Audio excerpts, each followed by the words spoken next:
Assalamualaikum warahmatullahi wabarakatuh.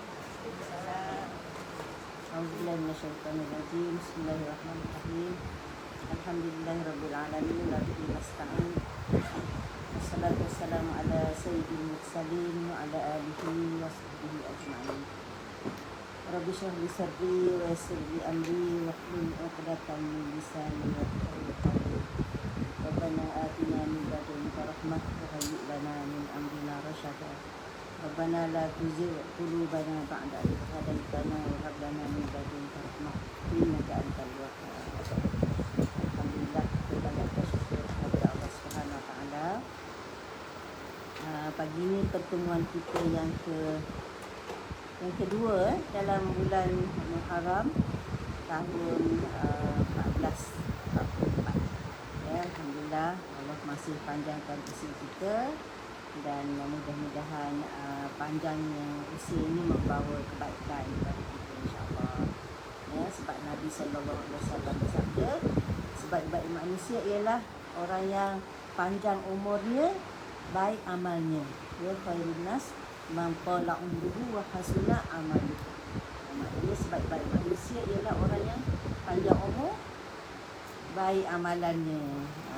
Jadi tak maulah Allah panjangkan umur tapi amalannya lagi makin merujuk, ya, insya-Allah. Dan hari ini kita akan sambung hadis yang kedua daripada bab al-mujahadah. Ya, mujahadah. Semua kita tahu mujahadah ni adalah usaha sepenuh tenaga, sepenuh daya, sehabis mampu untuk mencapai kebaikan yang diredai oleh Allah Subhanahu wa taala lah, ya. Kenapa kita perlu bermujahadah? Sebab Allah Subhanahu wa taala dah bekalkan dalam diri kita ni dua kecenderungan, ya. Wa nafsin wa ma sawwaha fa alhamaha fujuraha wa taqwaha. Jadi Allah kata apa? Wa nafsin wa ma sawwaha, dan demi jiwa manusia, dan Tuhan yang menyempurnakan jiwa tu. Maknanya Allah ciptakan kita dan Allah sempurnakan kejadian kita. Fa alhamaha fujuraha wa taqwaha, dan Allah ilhamkan dalam diri kita ni fujur dan takwa. Fujur ni maknanya kejahatan lah, takwa ni kebaikan lah kita katakan. Jadi maknanya dalam diri ni ada dua potensi tu. Nak jadi jahat pun ada, nak jadi baik pun dah ada. Tu memang dah fitrah dah, tak boleh padam, ya. Tak macam malaikat, Allah cipta 100% baik. Tak perlu mujahadah lah, sebab dia memang taat kepada Allah Subhanahu wa taala 100%.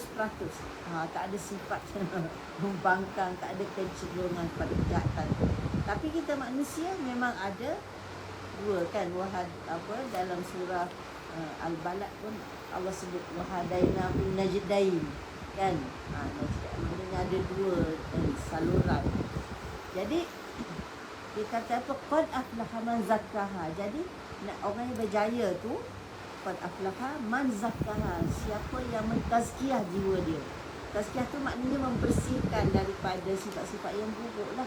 Itu ya mujahadah tu, nak tazkiyah tu, nak buang sifat yang tak baik, ya, nak lawan hasutan jahat. Itulah perlu ada mujahadah. Waqad khaba man dassaha, dan kecewalah, rugilah orang yang mengotorkannya. Maknanya orang yang membiarkan dirinya dilanyap oleh nafsu syaitan, dia tak berusaha nak lawan, tak ada mujahadah, khaba, akan kecewa, akan rugi.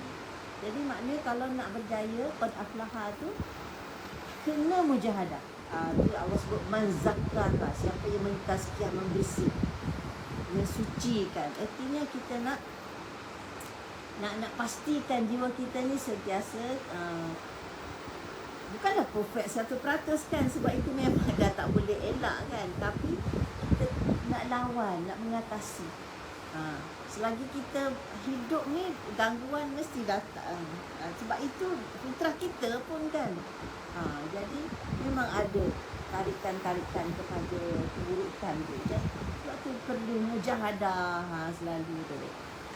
Sebab tu dia letak bab khusus ya, mujahadah nak mengingatkan kita bahawa untuk mencapai kejayaan di dunia dan akhirat perlu berusaha bukan mengikis, buang, tidak kan, melawan, mengatasi supaya yang menang itu yang baik. Yang menang itu yang baik. Sikit.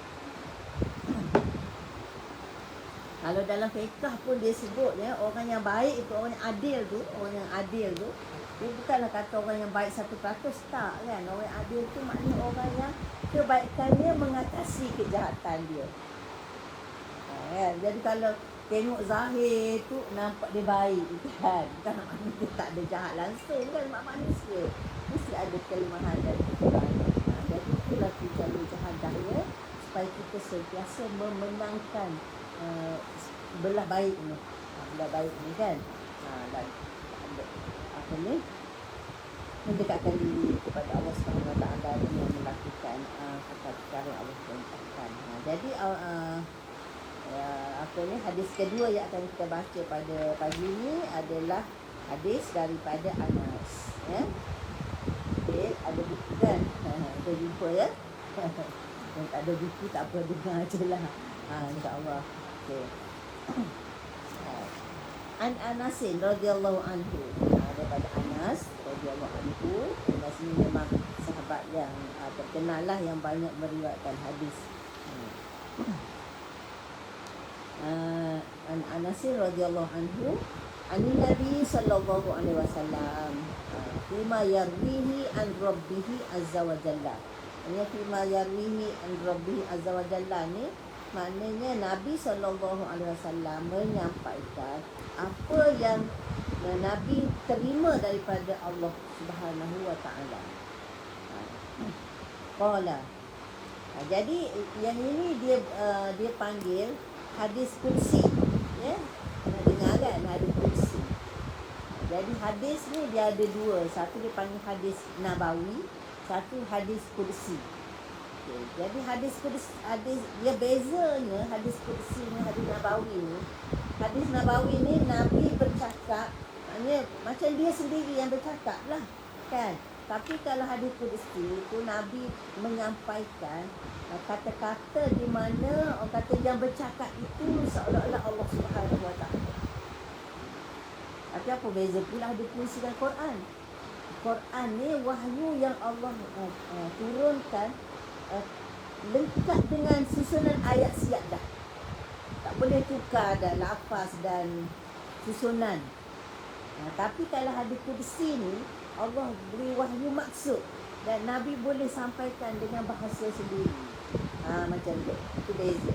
Jadi kalau hadis kursi ni dia apa orang kata apa, kita tak boleh nak baca macam baca Quran, dia tak jadi ibadah baca saja tu. Tapi berbeza Quran tu kita baca je, kita baca untuk belajar tu, untuk baca tu saja dah dapat pahala.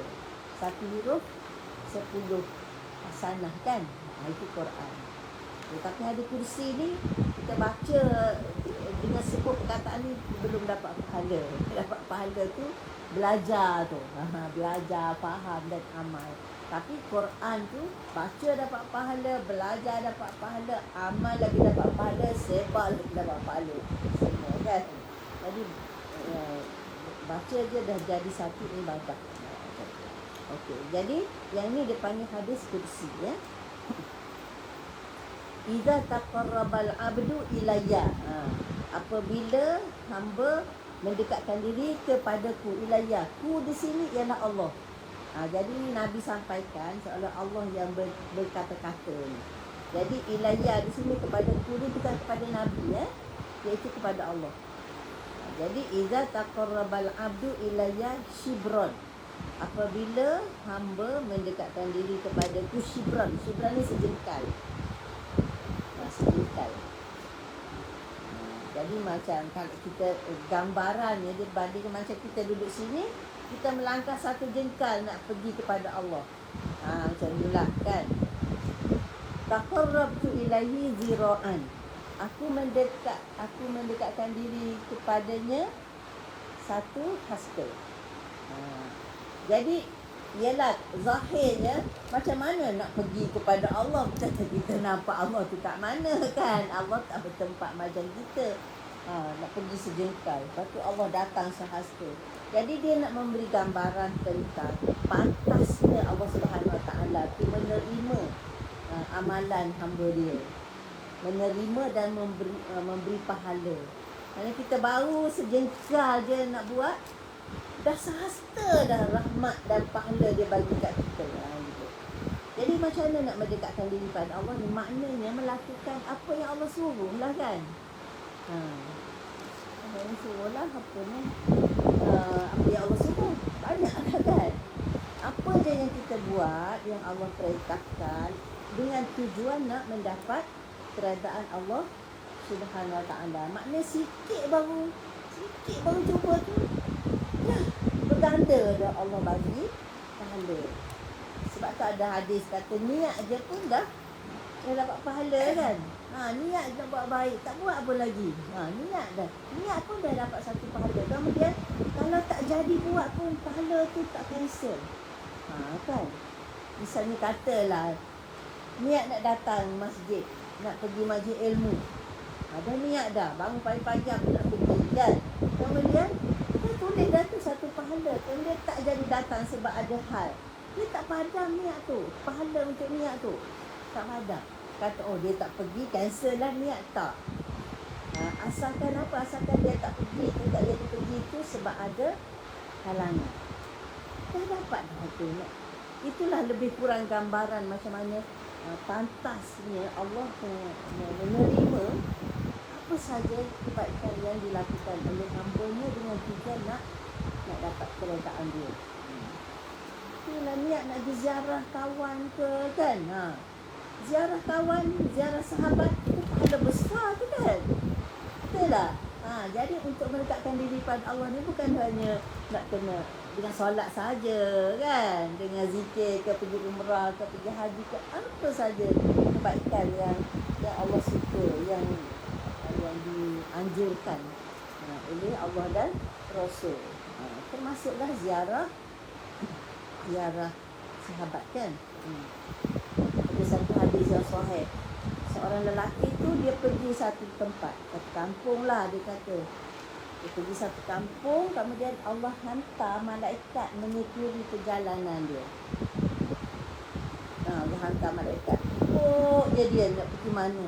Lepas tu bila sampai tempat yang dia nak tuju tu, malaikat menjelma lah jadi berupa manusia. Tu malaikat tanya, kalau mana ni? Jauh-jauh berjalan ni, aku dia ikut dari jauh dah ikut ni.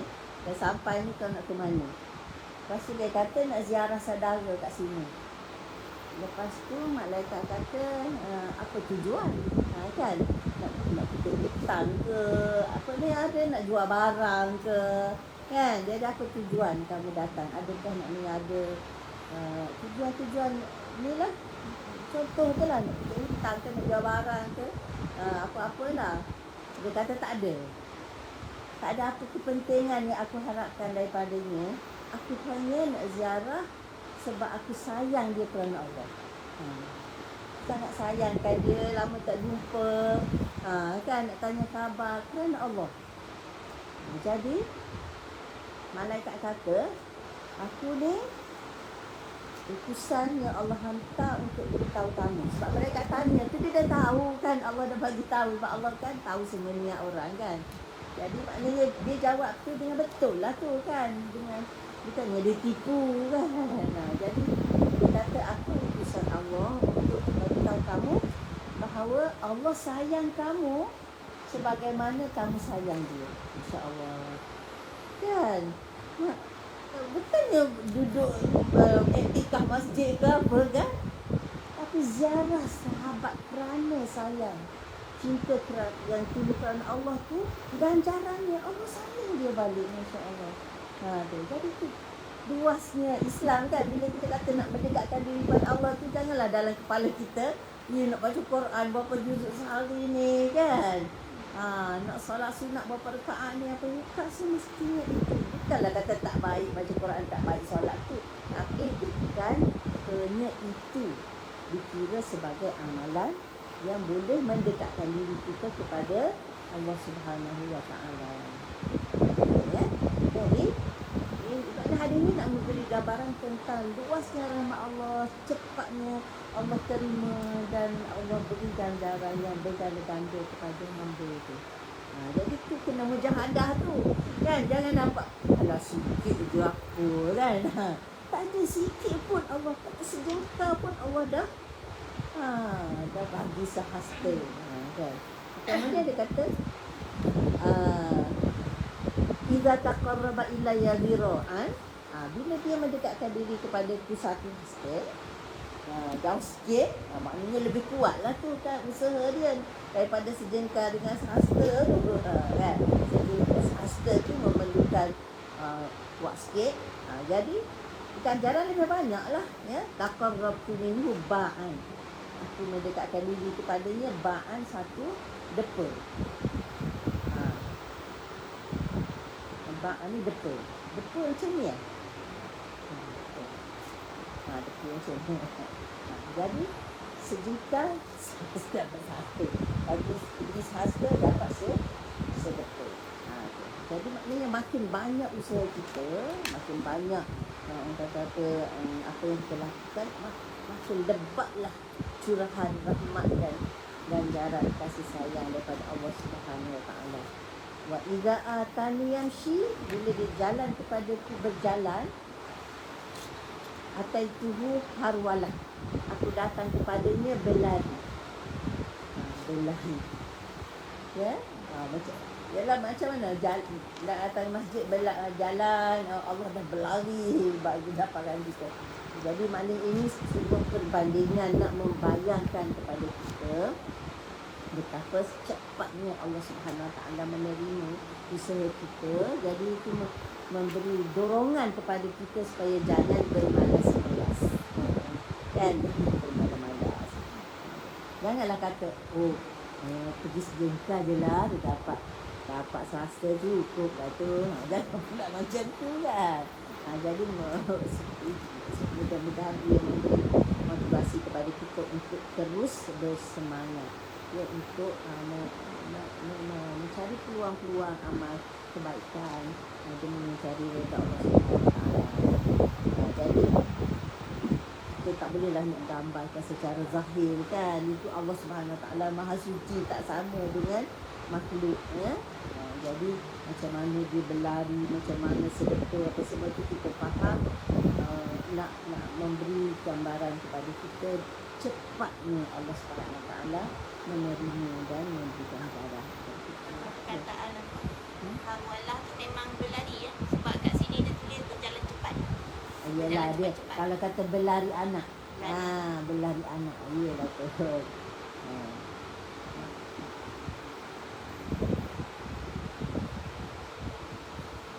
Ya. Berlari anak tu macam jalan cepat lah kan. Tapi maknanya nak membayangkan kecepatan tu. Dia beza dengan berjalan biasa. Berganda dari usaha kita. Ya. Itu dia buat dalam mujahadah tu.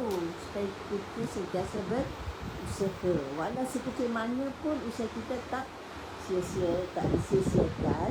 Dan apa yang Allah sediakan untuk kita tu berganda daripada apa yang kita usahakan. Kan Allah sentiasa, orang kata apa, luaskan rahmat dia kan. Cuba bayangkan yang Allah sebut dalam Quran tu apa, masalul ladzina yunfiquna fi sabilillah kamathali habbatin sab'a sanabila, kan, seperti sebiji benih yang ada tumbuh tujuh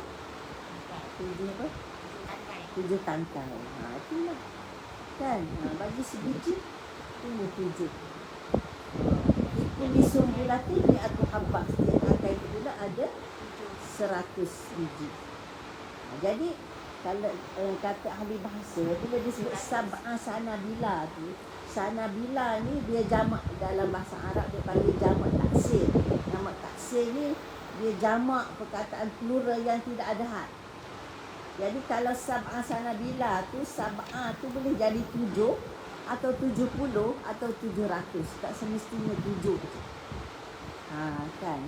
Sebab tu Allah sebut di akhir ayat tu, wallahu wasi'un alim. Allah tu maha luas lagi maha mengetahui. Maknanya dia sab'a sanabila tu tak semestinya 7 tangkai, 7 tu. Dia boleh jadi ganda-ganda 70, 700, 7,000. Macam tu. Ganda. Daripada sebiji. Yang kita beri. Yang RM1 jadi 7 ringgit 70. Kan? Macam tu. Jadi hadis riwayat Al-Bukhari. Boleh. Ada lagi. Maknanya. Jadi maknanya apa yang kita dapat belajar daripada hadis ni, kita kena sentiasa berusaha walau kecil macam mana pun, walau sikit pun, jangan pandang enteng. Sebab Allah tak sia-siakan. Malah balasan yang Allah akan kurniakan jauh lebih besar daripada apa yang kita usahakan. Yang penting kita kena sentiasa berusaha, jangan berhenti. Jadi kalau duduk sesaja tak buat apa-apa, kalau nak nilai apa kan? Jadi aku mampu buatlah sedaya mampu.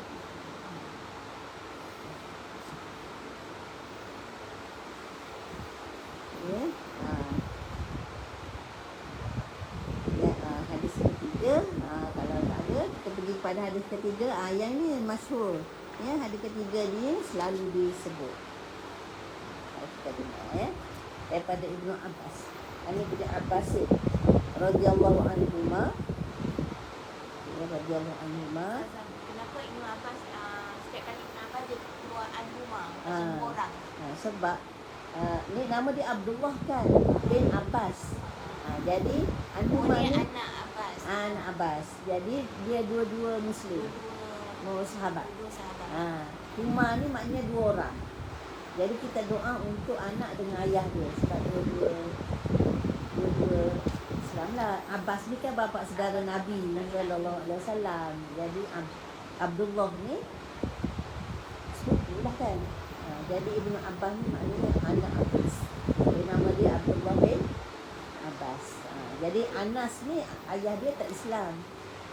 Anas ni ayah dia ingat pernah dengar tak nama sahabat Nabi Ummu Sulaim? Ummu Sulaim yang anak dia meninggal, dia tak bagi tahu suami tu kan. Mak Anas lah Ummu Sulaim tu. Kan. Ummu Sulaim ni dia masa jahiliyah dia Islam, dia kahwin dengan ayah Anas ni. Kan, dia kahwin dengan ayah Anas ni. Lepas tu bila datang dakwah Islam ni, dia masuk Islam, ayah dia tak masuk Islam. Jadi kan ayah dia marah lah. Dia lari lah tinggalkan Ummu Sulaim ni. Dia bercerai lah. Dia lari. Dia tak nak Islam. Jadi lepas tu Ummu Sulaim ni dipinang oleh seorang lain yang tak Islam juga. Kan, Abu Talha kan, kalau tak salah. Jadi dia tak Islam juga. Tapi yang pinang dia ni memang orang yang memang kaya, berkedudukan, yang lawa, maknanya lelaki idaman lah. Kan. Muslim kata memang tak patut tolak orang macam kau ni. Tapi sebab kau tak Islam, tak boleh terima lah. Jadi Abu Talha ni banyak kali lah kan datang tidur Ummu Sulaim. Dia kata, aku dah kata selagi kamu tak masuk Islam aku tak boleh terima. Jadi kalau nak juga kamu masuk Islam, dia kata Islam tu jadi mas kahwin. Kan Islam tu jadi mas kahwin tu, orang kata mas kahwin paling mahal. Dia pun itulah masuk Islam dan keislaman dia jadi mas kahwin. Perkahwinan dia. Jadi Ummu Sulaim dia memang hantar Anas tu daripada anak kecil. Dia hantar untuk berkhidmat kepada Nabi sallallahu alaihi wasallam. Jadi Anas ni sahabat Nabi yang paling akhir kan? meninggal. Yang paling akhir meninggal. antara yang pada akhir. Dia sebenarnya yang pada akhir mendengar dia ada beberapa tempat lemahnya. Dia orang kira kalau di bandar ni siapa paling akhir macam tu. Jadi Anas tu antara yang akhir lah. Itulah dia, sebab tu Anas banyak meriwayat hadis. Memang dia dari kecil lagi Ummu Sulaim ni hantar dia supaya berkhidmat pada Nabi sallallahu alaihi wasallam. Sebab banyak sangat jasa dia tolong Nabi tu lah. Nabi doa dia panjang umur, banyak harta, ramai anak. Jadi ada riwayat mengatakan anak dia memang ramai sangat sampai dia mati pun ada anak yang dia tak sempat tengok. Allahu a'lam. Kan ramai sangat. Okey. Jadi tu Anas ni, sebab tu kita radhiyallahu anhu sahaja tak kata. Sebab Malik tu tak Islam ya, Anas bin Malik. Jadi Abdullah bin Abbas ni sebab dia dulu Islam, kata radhiyallahu anhu. Okey. Qala Abdullah kata qala Rasulullah sallallahu alaihi wasallam ni'matani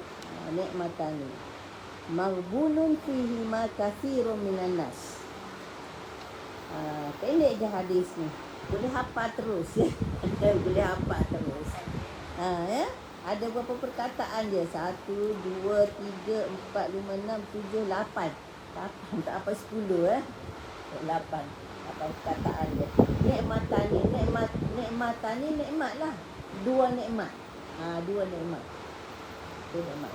Nikmat ni kita semua tahulah kan. Apa saja yang Allah bagi pada kita semuanya nikmat lah.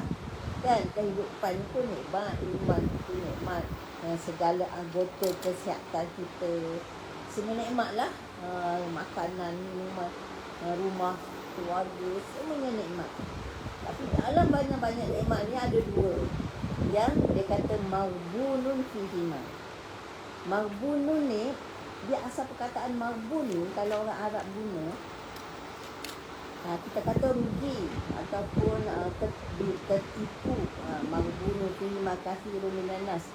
Dia kata asal makna maghbun ni maknanya orang yang tak tahu harga dia sebenar. Dia buat contoh, ni penggunaan biasa lah. Kalau orang Arab sebut perkataan maghbun ni, ialah merujuk kepada orang tu dijual barang dengan harga yang terlalu murah. Macam dia tak tahu nilai barang yang dia jual. Kan, contohnya kata barang tu sangat bernilai, dia katalah 1 kilo emas. 1 kilo emas tu berapa agaknya harga dia tu? Puluh ribu kan? Puluh ribu. Tapi dia jual RM100 je. Tu dia panggil orang ni maghbun. Macam tu. Itu contoh penggunaan perkataan maghbun. Artinya dia tidak menghargai barang itu dengan sebaik-baiknya. Begitu juga kalau pembeli. Kalau dia beli barang tu tak ada nilai, tapi dia bayar harga sangat tinggi kan. Contohnya sebotol air ni kan. Botol air ni kita boleh dapat dengan harga RM1 kan. Tapi dia bayar sampai RM2,000.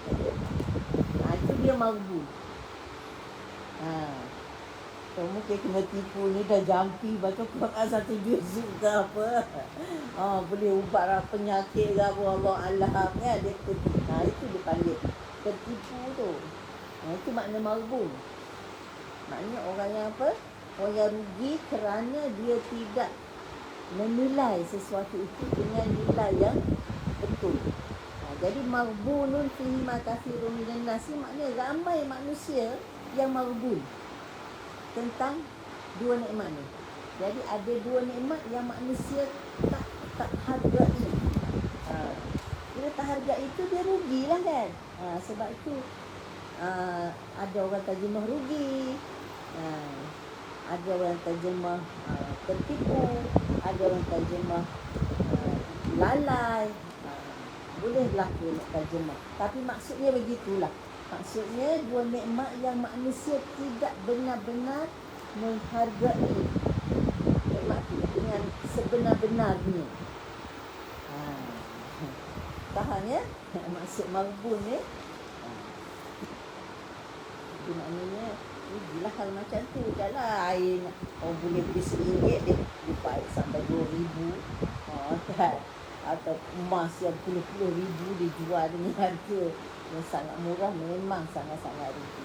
Kenapa jadi rugi tu? Sebab dia sendiri tidak tahu nilai apa yang ada pada dia. Jadi apa nikmat tu? Itulah dua, iaitu as-sihat. Apa dia? Kesihatan. Kesihatan. Wal faragh, masa lapang. Jadi betul tak? Betul tak? Bila orang tahu besarnya maksiat tu? Dah sakit. Bila dia tahu besarnya nikmat masa lapang tu? Bila sibuk. Itu dalam hadis Nabi kata rebut 5 sebelum 5 kan. Sihat sebelum sakit, lapang sebelum sibuk. Jadi masa lapang tu segar kan.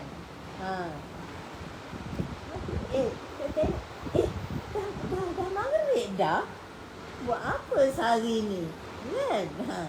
Tengok tak pergi mana. Masak pun satu lauk je. Kan? Jadi banyak masa terluang kita tak terhitung kan. Itu memang orang kata apa, mencuri masa ni satu jenayah yang ramai orang tak perasan lah. Buat jenayah besar kan. Sihat wal faragh. Dalam surah apa? Dalam surah Al-Mu'minun. Saya baca pagi tadi kan. Allah sebut apa?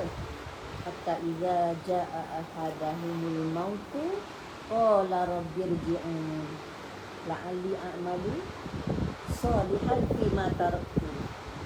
Bila seorang tu datang kepadanya kematian, dia datangnya masa mati tu, qala rabbirji'un, ya Allah balikkan aku semula.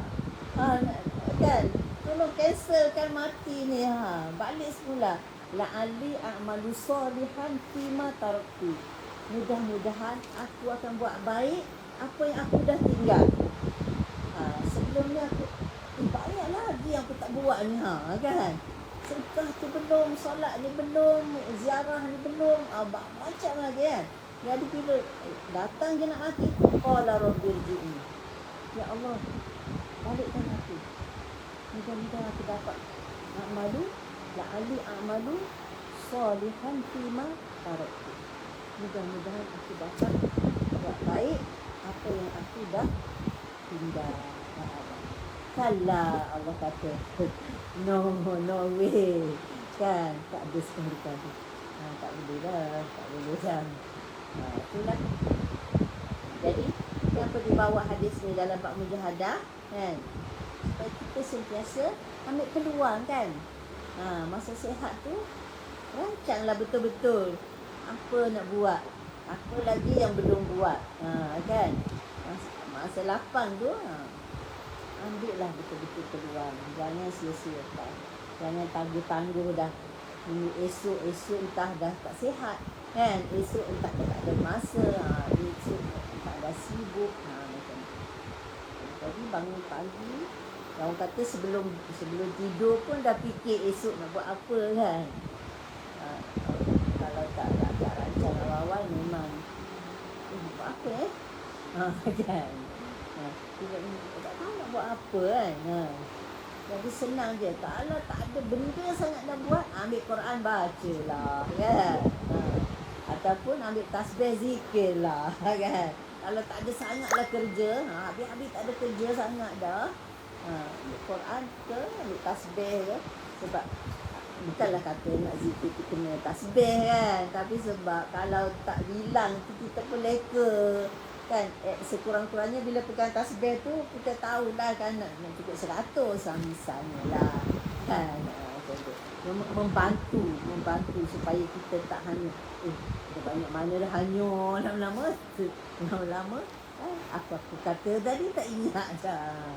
Itu je. Sebab ada setengah orang kata bid'ah pakai tasbih ke apa kan. Memanglah Nabi dulu tak ada lah bawa pedang tasbih tu kan. Tapi Nabi memang sebut bilangan. Kan kata siapa yang zikir ni 100 hari, dia akan dapat sekian. Jadi kalau boleh kita nak cukup 100 lah kan. Macam tu lah. Jadi kalau habis tak ada sangat kerja nak buat, itulah yang senang kan. Nak ambil Quran takut nak kena ambil uduk lagi, apa semua. Tapi nak senang, tak baca, tak payah ambil uduk, baca Quran kat handphone lah kan. Sambil-sambil tunggu apa, nak doktor panggil kat hospital tu, duduk dah habis, buka lah handphone tu, baca Quran. Macam tu lah. Jadi maknanya jangan sia-siakan masa tu. Scroll TikTok. Scroll TikTok. Jangan nak tengok TikTok Dia buat pun. benda larang. Tu lah, ralik. Kan nak tengok satu je, muncul lagi yang lain. Mana habis masa dengan gitu. Kalau konten tu bagus-bagus, tak apalah juga kan. Tapi Banyak merapu. banyak merapu. Satu dua tengok just nak relax tu, kan, okey lah, tak adalah stres sangat kan. Tengoklah yang budak-budak tu. Kadang suka juga tengok yang budak-budak kecil tu, menghiburkan. Macam tu. Tapi jangan kita diheret lah untuk satu-satu tak sedar. Sejam dah rupanya. Itu yang tak mahu kan. Jadi sebab itu mujahadah tu. Kena ada daya usaha kita nak lawan. Jadi ni Nabi dah kata, dan memang kathirun minan nas, ramai dari kalangan manusia. Jadi bila ramai tu, sikit je lah orang yang menghargai kan. Jadi kita nak masuk sikit tu, macam Allah kata wa qalilun min ibadiyas syakur. Dan sedikit dari kalangan hamba-Ku yang bersyukur. Jadi kita nak masuk sikit. Ada seorang tu, dia berdoa, dia doa satu je, dia doa. Masukkan Dia kata, ya Allah jadikan aku daripada yang sedikit. Kan? Allahumma ja'alni minal muqallin. Jadikan aku daripada orang yang sedikit. Jadi ada orang tanya, kenapa kamu doa macam tu? Kan Allah kata, dia kata wa qalilun min ibadiyas syakur, dan sedikit jadi dari kalangan hamba-Ku yang bersyukur. Jadi aku nak termasuk yang sedikit pula.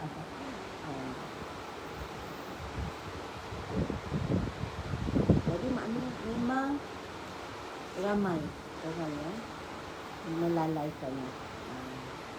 Yang maghbun. Jadi kalau boleh tak mahu termasuk dalam kalangan yang maghbun. Ya, alhamdulillah, Allah semua bagi kita masih sihat walafiat. Sihat lah ni dia datang kan. Dia tak sihat. Mungkin dia tak lapang kan. Dan itulah. Jadi mudah-mudahan kita biarlah termasuk orang yang tak jadi maghbun lah, tak jadi maghbun jadi orang yang sentiasa untuk. Okay.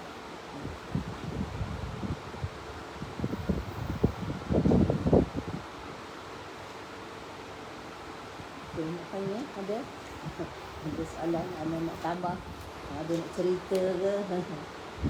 Tak bismillah dah, baru 2 hadis. Apa dia? Sambung. Okey, sambung. Okey, hadis yang keempatnya Ar-Rabi' an Aisyah radhiyallahu anha. Jadi kalau Aisyah ni, walaupun ayah dia Abu Bakar Muslim kan, tapi dia tak sebut radhiyallahu anhuma kan. Sebab apa? Sebab dia dah orang kata dah cukup, hebat lah kan. Abu Bakar tu doa lain, As-Siddiq tu, Aisyah ni doa khusus untuk dia, Abu Bakar pun khusus untuk dia. Sebab dia ni orang yang memang sangat hebat lah di sisi Allah dan Rasul ya. Jadi Aisyah berkata, ini sebabnya apa, hadis ni Aisyah je yang tahu, sebab dia yang bersama Rasulullah sallallahu alaihi wasallam ya. Anna Nabiyya sallallahu alaihi wasallam kana yaqumu minal laili hatta tafakkara qadamahu. Faqultu lahu lima tasna'u hadza ya Rasulullah wa qad ghafarallahu laka ma taqaddama min dhanbika wa ma ta'akhkhar. Qala afala uhibbu an akuna 'abdan syakura. Muttafaq alaih. Jadi Aisyah radhiyallahu anha berkata, Nabi sallallahu alaihi wasallam yaqumu minal laili. Yaqumu minal laili maknanya bangun malam. Bangun malam solat lah maksudnya ni. Ya.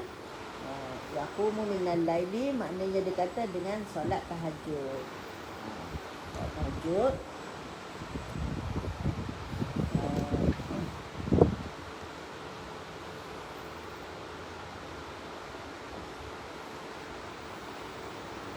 Jadi yaqumu minal laili, bangun daripada malam. Jadi dia kata mina di sini maknanya sebahagian, bukan sepanjang malam. Mina ni maksudnya sebahagian. Jadi maknanya ada jugalah yang Nabi sallallahu alaihi wasallam tidur. Kalau kata malam je bangun je tak tidur-tidur. Dia kata minal laili ni maknanya sebahagian. Walaupun sebahagian malam, apa yang Nabi buat solat tu hatta sehingga apa? Tafakkara qadamaihi. Qadama. Tafakkara maknanya pecah. Pecah. Dia kata tasyaqqaqa. Qadamahu dua tapak kaki. Jadi yang kata dalam riwayat lain dia sebut tawarrama. Tawarrama ni maknanya bengkak. Jadi boleh jadi sampai bengkak, boleh jadi sampai pecah. Jadi dia kata tak bercanggah lah. Dia kata jadi bila dah bengkak tu kadang dia merekah juga kan. Jadi apa maksud dia? Menunjukkan dia lama berdiri. Solat malam tu dia berdiri lama. Dia lama tu maknanya baca panjang lah kan. Tak baca panjang lah Allah tu tak adalah sampai bengkak. Kan. Tak ada nak bengkak. Tak ada nak bengkak. Kan. Itulah maknanya macam mana nak tunjuk Nabi tu menyungguh sangat kan. Solat berdiri lama tu sampai bengkak kaki. Tu maknanya dia tak bangun ala kadar lah kan. Dia buat sungguh-sungguh. Kalau buat ala kadar je, asalkan buat, takkanlah sampai bengkak. Kan? Itu menunjukkan Nabi sangat bersungguh-sungguh dalam bangun malam tu. Dan di sini juga sebahagian ulama berpendapat yang paling afdal dalam solat ni ialah lama berdiri. Lama berdiri. Ada juga yang berpendapat lama sujud. Sebab ada hadis Nabi kata waktu yang paling hampir seorang hamba dengan Tuhan dia waktu sujud. Jadi ada dua pandangan lah. Ada pandangan yang mengatakan lebih afdal lama berdiri. Okey. Jadi bila kalau Allah tu belum lama lah kan. Biarlah panjang sikit kan. Nak baca apa tu nak semua kan. Kalau tak hafal boleh tengok Quran kan. Boleh tengok Quran. Jadi dah bengkak kaki ni Aisyah nampak kan. Itu bukan apa, bukan nak komplain. Tapi ialah kan tengok suami keadaan sampai bengkak-bengkak tu rasa kesian juga kan tengok macam tu lah. Jadi sebab tu dia tanya fakultu lahu. Aku pun tanyalah dia. Aku berkata kepadanya, lima tasna'u hadza ya Rasulullah. Kenapa Rasulullah buat sampai gini? Kenapa buat sampai macam ni? Waqad ghafarallahu laka ma taqaddama min dhanbihi wa ma ta'akhkhar. Sedangkan Allah telah ampun dosamu yang dahulu dan kemudian. Rasulullah tak ada dosa, memang maksum pun. Maknanya wafaralakan, maknanya Allah dah pelihara dah. Bukanlah kata Rasulullah buat dosa Allah ampunkan. Maknanya memang Allah dah pelihara Nabi ni, dan dia maksum kan. Dia tak buat dosa. Artinya daripada dulu sampai akhir Allah pelihara Nabi daripada melakukan dosa. Jadi kenapa sampai gini sekali? Tak ada dosa. Dan itulah yang dia tanya ke atas dasar. Ialah keprihatinan seorang isteri kan. Tengok suami yang begitu bertekun, bersungguh-sungguh sampai kaki bengkak, sampai kaki pecah.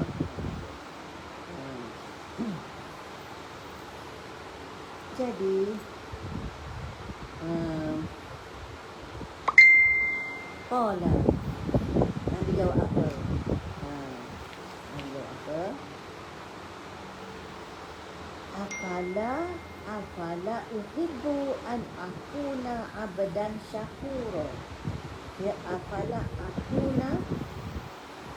uhibbu an akuna abdan syakura. Tidakkah aku ni suka?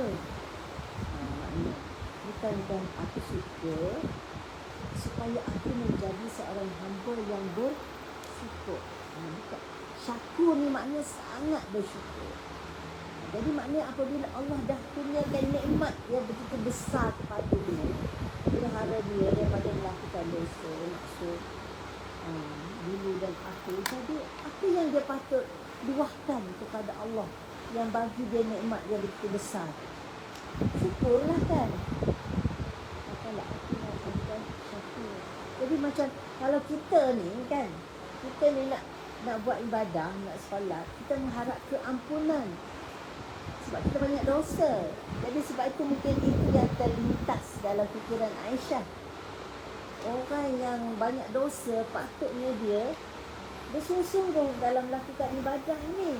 Sebab mengharap supaya Allah ampunkan dosa dia. Jadi kalau macam Rasulullah dah diampunkan segalanya, dah tak ada dosa, dia apa sebabnya nak menyungguh sampai begitu sekali? Jadi lebih lagi lah bila dah dapat nikmat yang lebih daripada orang lain itu, maka dia kenalah lebih syukur daripada orang lain.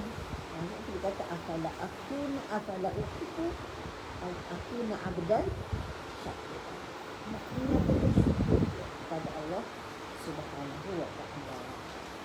Jadi dia kata afala uhibbu an akuna abdan syakur. Jadi keampunan yang dia dah dapat, maknanya dia dah dipelihara daripada dosa tu, menjadi sebab dia melakukan tahajud yang begitu untuk menyatakan syukur. Jadi bagaimana dia nak tinggalkan tahajud dia tu kan? Kata sebab dah diampunkan tak payahlah buat. Kan? Lagi banyak buat kerana nak bersyukur.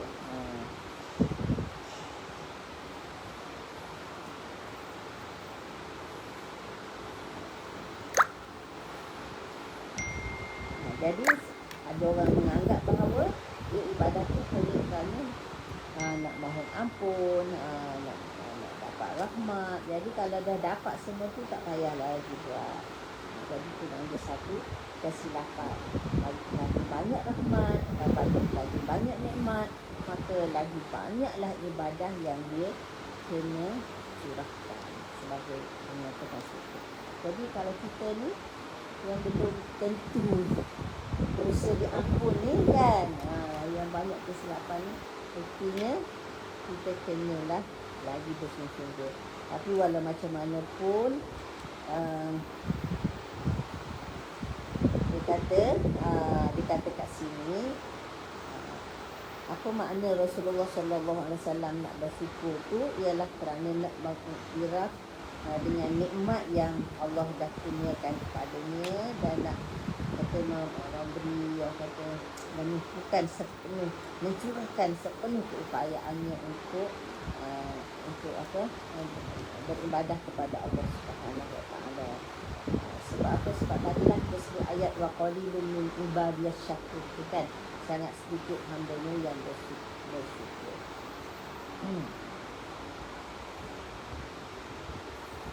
Jadi dia kata kalau kita lah orang macam kita ni, kalau nak ikut macam Nabi, bukan tak boleh kan, tapi kalau nak ikut macam Nabi dia kata dengan syarat jangan sampai kita jenuh. Takut kita ni semangat, wah Nabi buat sampai gitu, kita pun nak buat banyak macam tu lah kan. Itu semangat tu, takut-takut kita tak tahan lama. Sekali boleh lah, esok boleh lagi, lusa dah ada alasan dah kan. Jadi sebab itu dia kata adalah dalam satu hadis Nabi kata Allah tak jemu sampai kamu jemu. Macam tu. Jadi sebab tu Nabi kata buat amal apa yang kamu mampu, kerana Allah tak jemu sehingga kamu jemu. Okey.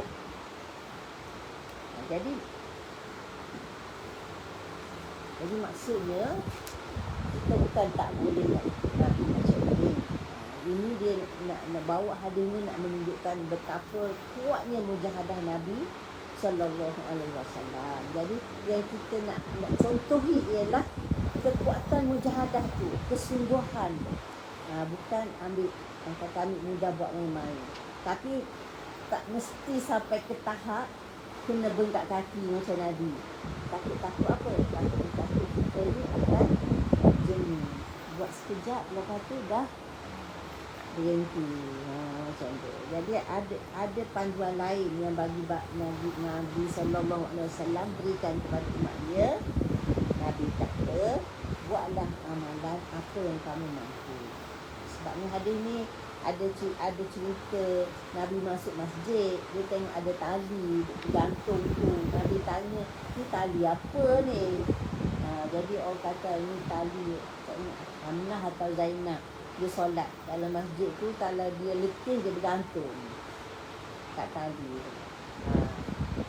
Gantung kan, jatuh ke dia pegang, takut jatuh kan, nak lawan kena dia tu. Nabi kata buat ikut kemampuan kamu, sesungguhnya Allah tak jemu sehingga kamu jemu. Jadi maknanya jangan kita rasa sampai akhirnya kita rasa dah boring lah kan. Jadi buat ikut kemampuan. Tapi yang pentingnya kena ada kesungguhan. Jadi ada kesungguhan. Janganlah kita acuh kan. Lah ada buat kiodoh kan. Sejauh mana kita bermujahadah. Itu dia bawa hadis ni. Dia dah nak mengajak kita supaya sentiasa berusaha. Dan ingat kalau kita rasa penat sikit pun tengok Nabi pun sampai bengkak kaki kan. Kita lawanlah sikit. Macam tu lah kan. Lawanlah sikit. Macam tu. Okey. Jadi hadis muttafaqun alaihi. Okey.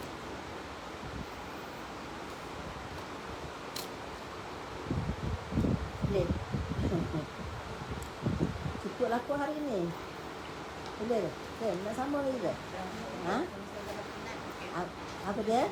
Kalau sambung pun tak apa. Kalau betul penat. Tak apa. Adalah takut ni membebankan. Bengak sangat ni. Banyak sangat masuk ni. Tak apa lagi. Tak boleh sampai 11.30 kan? Oh, 11.30. Boleh sampai 11.30. Sejam setengah. Okey. Tapi tu masuk soal jawab lah kalau ada. Itulah. Saya ada soalan. Okey, boleh. Macam sama-sama kita nonton TV kan, ceritanya agak macam lara sikit lah. Sambil kita zikir lah. Zikir. Dia macam ni. Dia zikir ni dia ada tiga tahap. Kan? 3 tahap. Maknanya pertama zikir mulut je. Zikir mulut, hati lalai. Macam yalah kita duk tumpu cerita tu. Duk jadi apa jadi, tapi mulut ni duk berzikir. Ni kan dengan subhanallah, subhanallah, subhanallah. Itu tahap zikir yang paling rendah lah. Tetap dapat pahala. Kan, pahala sebut. Allah tak sia-siakan. amalan tu. Tak dapat pahala. Tapi kalau boleh, maknanya kalau zikir yang keduanya, ni yang paling afdal lah. Yang kedua, bukan.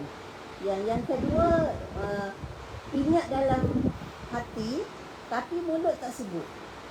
Ini yang darjah kedua. Darjah pertama yang paling rendah, sebut dengan mulut je. Subhanallah, subhanallah, subhanallah, hati duk rancang lain. Yang keduanya, mulut tak cakap, senyap je. Tapi dalam hati tu duduk merenung, kan, memikirkan kebesaran Allah. Kan. Ini dia tahap kedua. Macam kita jalan kan, kereta, mulut senyap je tapi duk tengok langit dengan awannya kan. InsyaAllah tengok sekeliling pokok hijaunya kan. Hijau tu bukan hijau saja kan. Tengok lepasnya daun terfikir, Masya Allah. Allah tu tak ada satu pun yang hilang daripada ilmu Allah. Sebanyak-banyak daun di hutan tu. Ni satu hutan yang kita tengok ni je kan. Hutan nak seluruh dunia ni, tak ada satu daun pun yang hilang, yang naik dari ilmu Allah kan. Apa kata pada surah Al-An'am kan, tak jatuh satu daun kering ke basah ke kecuali Allah tahu. Allah tahu tentang ekor tu dalam satu ekor tu. Kalau kita mana nak tahu apa ada berapa helai daun kat situ kan. Yang mana tumbuh dulu, yang mana akan gugur dulu. Yang bila dia gugur tu sebab apa dia akan gugur, angin ke orang patahkan ke kan. Bila dia gugur dia hala ke mana, jatuh atas bumi ke, masuk dalam perut orang ke, tak tahu semua. Tapi Allah taknya kan. Walaupun tak cakap apa-apa, tapi dia berfikir subhanallah, maha besarnya Allah kan. Itu zikir hak kedua. Zikir juga tu. Sebab zikir dia makna dia sebut, ingat. Dua-dua makna zikir. Ingat pun dia, sebut pun dia. Ni yang ketiga yang paling afdal lah. Kan. Lidah dengan lidah dan hati serta. Subhanallah, dalam hati memang merasai maha sucinya Allah Subhanahu Wa Taala dari segala kelemahan dan kekurangan. Alhamdulillah, syukur pada Allah, puji Allah di atas segala nikmatnya yang tak terhitung. Macam tu. Jadi jangan risau, sebut saja pun dah dapat. Daripada tak sebut kan. Daripada tak sebut, kata Allah hati tak ingat buat apa nak zikir, jangan kan. Itu jangan kecilkan tu lah. Kalau syibran pun dah Allah bagi hasta kan, ziraan dah. Ziraan kan. Kalau ziraan dapat ba'an. Macam ni. Ya. Kalau yang si dapat harwala. Dapat harwala. Macam tu. Itulah luasnya rahmat Allah ni kan. Maknanya dia tahu manusia ni kemampuan dia berbeza-beza kan. Kemampuan dia berbeza-beza. Jadi Allah tak sia-siakan. Itu saja kemampuan orang tu. Kalau dia mampu buat zikir mulut tu, apalah dapat kan tu. Kan? Faman ya'mal mithqala dzarratin khairan yarah. Zarrah sama aja.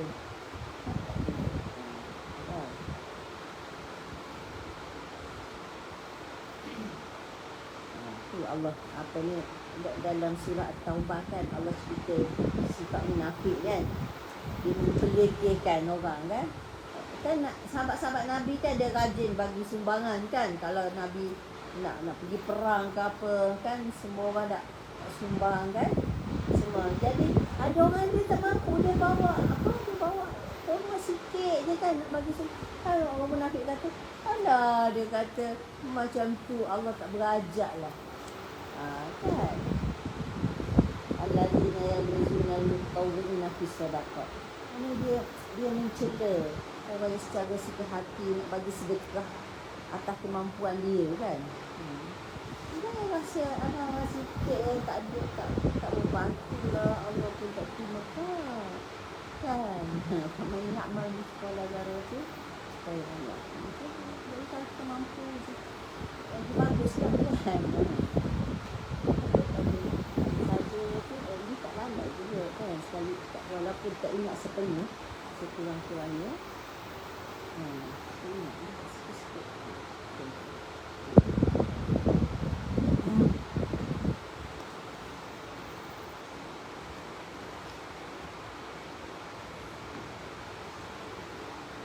Okay, jadi kita baca satu lagi hadis Al-Khamis yang kelima dah.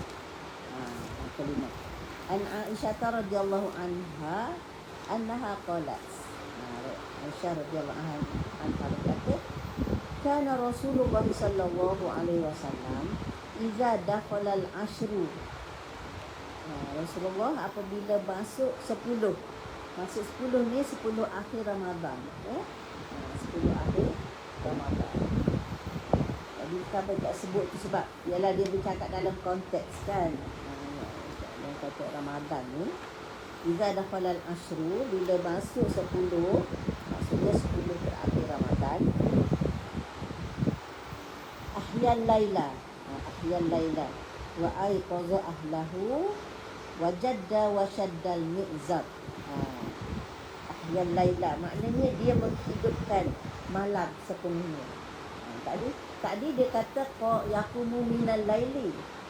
Yang malam biasa-biasa tu dia qiyam minal laili, sebahagian malam. Tapi yang ni dia kata ahyan laila, maknanya dia menghidupkan sepenuh malam.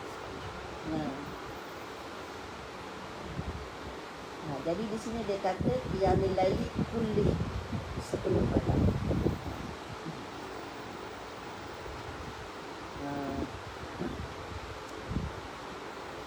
Jadi maknanya Nabi tak adalah sepanjang tahun buat 10 malam. 10 malam tu kan yang Nabi buat bila 10 akhir Ramadan. Itu memang special lah kan.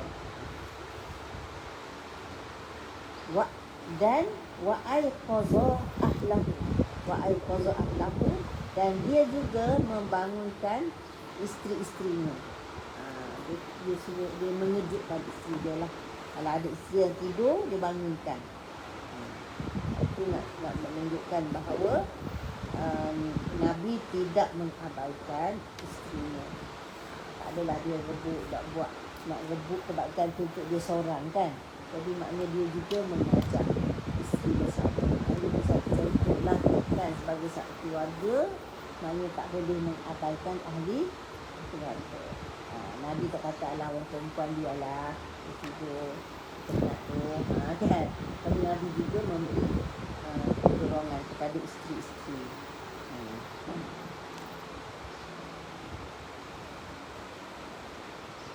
Jadi ada hadis ni sebenarnya bukan Aisyah seorang yang riwayat. Dalam riwayat lain, isteri-isteri Nabi lain pun meriwayatkannya sama. Di mana Nabi menghidupkan malam dan membangunkan isteri-isteri. Jadi maknanya saksinya bukan Aisyah seorang lah kan. Okay. Kita tahulah kenapa Nabi sangat bersungguh tu kan untuk 10 malam terakhir, sebab adanya ibadat kepada. Jadi wa aiqaza ahlahu wajadda ni maknanya Nabi bersungguh-sungguh lah, mujahadah betul-betul dalam ibadah tu. Dia maknanya lebih daripada biasa. Dia kata dia bersungguh-sungguh lebih daripada kebiasaan. Itu kebiasaan kita baca hadis tadi, yaqumu minal laili. Dia bangun sebahagian malam. Tapi yang 10 terakhir ni dia sepanjang malam. Okey. Wa syaddal mi'zar. Syaddal mi'zar ni apa makna? Syaddal mi'zar dia kata mengemaskan kain. Syadda ni mengemaskan, ikat kemas-kemas. Al-mi'zar maknanya kain sarung. Apa makna mengemaskan kain sarung ni? Jadi dia kata ini bahasa kiasan. Syaddal mi'zar ni ikat kemas kain sarung tu kiasan daripada tidak bersama isteri. Jadi maknanya untuk 10 malam terakhir tu Nabi ikat kain sarung dia kemas-kemas. Maknanya dia jadda, maknanya bersungguh-sungguh untuk ibadah sahaja. Jadi dengan isteri-isteri dia tu dia tak bersama.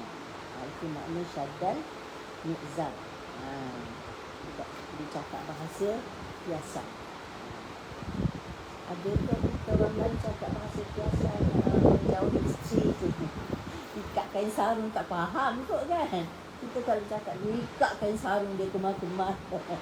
Apa pula ikat kain sarung kemas ni. Jadi ikat kain sarung kemas-kemas tu maknanya dia kiasan kepada tidak melakukan hubungan kelamin lah. Wajadah ni yang Jadda ni manjadah wajadah. ya, manjada wajadah. Jadda ni maknanya bersungguh. Berusaha bersungguh. Manjadah wajadah. Wajadah tu dia akan mendapat. Dia akan Ah.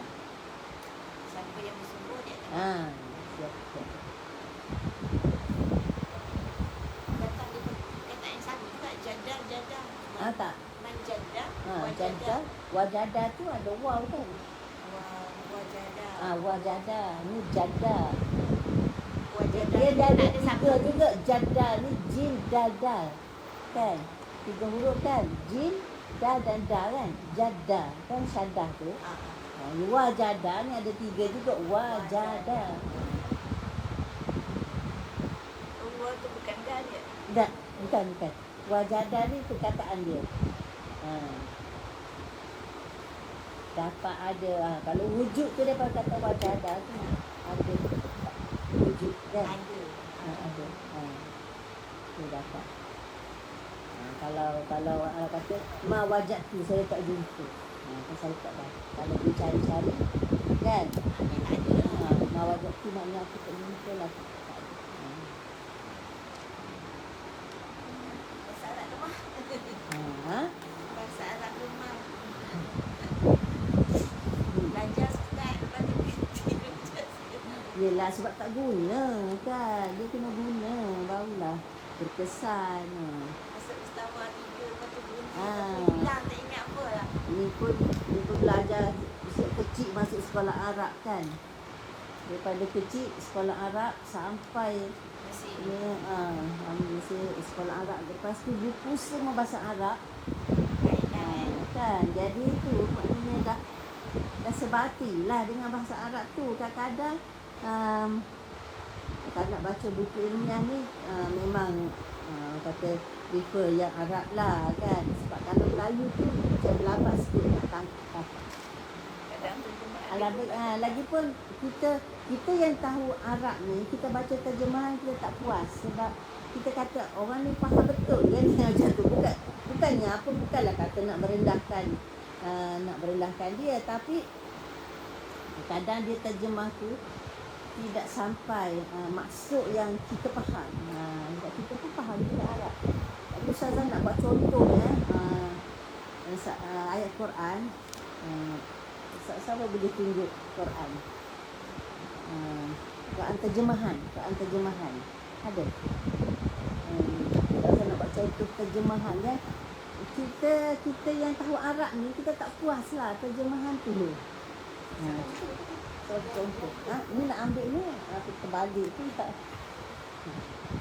Ada tak Quran terjemahan? ayat berapa? Ayat berapa? Surah Al-Hadid ayat yang ke 25 ke. Surah Al-Hadid. Itu terjemahan, ada terjemahan. Yang ni terjemahan nak tukar. Alah, terbalik nanti. Okay.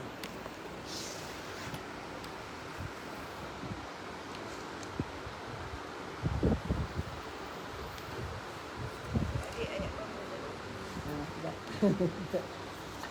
Lupa juga.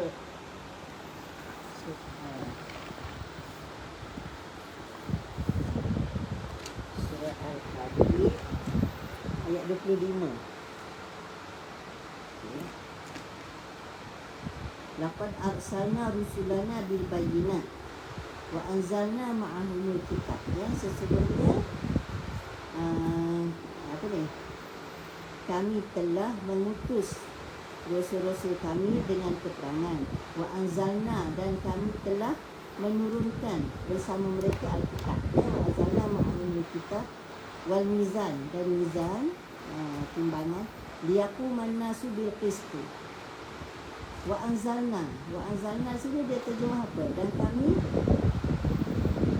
menurunkannya, menciptakan.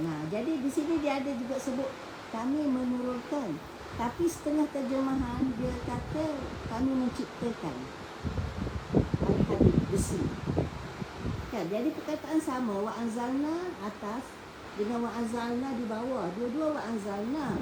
Yang atas tu dia terjemah kami menurunkan, yang bawah wa anzalna ni dia terjemah kami menciptakan. Padahal maknanya dia menurunkan. Jadi sebab apa tak perhati tu? Sebab kenapa dia tukar mencipta? Ni setengah terjemahan lah. Yang ni dia ada, dia sebut menurunkan tapi buat juga dalam kurungan menciptakan. Jadi sebut makna menurunkan tu betul. Sebab ikut sekarang ni, besi ni walaupun orang jumpa dalam tanah, tapi sebenarnya bakal dari atas. Kan? Datang daripada ni bintang tu yang Wallahu alam lah kata apa, tapi maknanya ikut sekarang ni memang dia punya bahan apa dia punya komponen besi tu memang dia turun dari atas, dia terpendam kat situ. Jadi Allah guna anzalna tu memang tepat. Macam ni. Jadi sebab tu kita tengok orang terjemah tu, kita lebih prefer tengok asal lah. Kan, kadang-kadang dia ikut pahaman dia. yang ni berkata. Ya? Berkata. Berkata? Terjemah ni Berkata. Itu yang apa sekarang? Ini wa anzalna dan kami menurunkan. Menurunkan betul lah. Ni pun betul lah, menurunkan. Cuma dia buat dalam kurungan menciptakan. Tapi ni ada setengah terjemah, beberapa terjemah lah yang setengah jumpa. Sebab dia kata mungkin dia faham takkan menurunkan pula besi tu kat dalam tanah. Kan? Macam tu lah. Jadi dia dah diterjemahkan ikut faham dia. ya, tak ada salah. Kan? Ilmu dia tak kat tu kan. Macam tu lah. Okey, alhamdulillah kita sudah sampai ke penghujung. Mudah-mudahan apa yang kita belajar hari ini memberikan kita semangat lagi lah untuk sentiasa bermujahadah, mendekatkan diri kita kepada Allah Subhanahu Wa Taala sehingga kita mati dalam keadaan Allah redha pada kita, insya-Allah. Itulah yang kita harapkan mudah-mudahan. Jadi sampaikanlah ya ilmu ni kalau ada kebaikan ya kepada kawan-kawan kita dan saudara kita supaya lebih ramai dapat manfaatnya. Ya. Jadi kita akhiri dengan tasbih kafarah dan surah Al-Fatihah. Subhanallah wa bihamdihi. Subhanallah wa bihamdihi.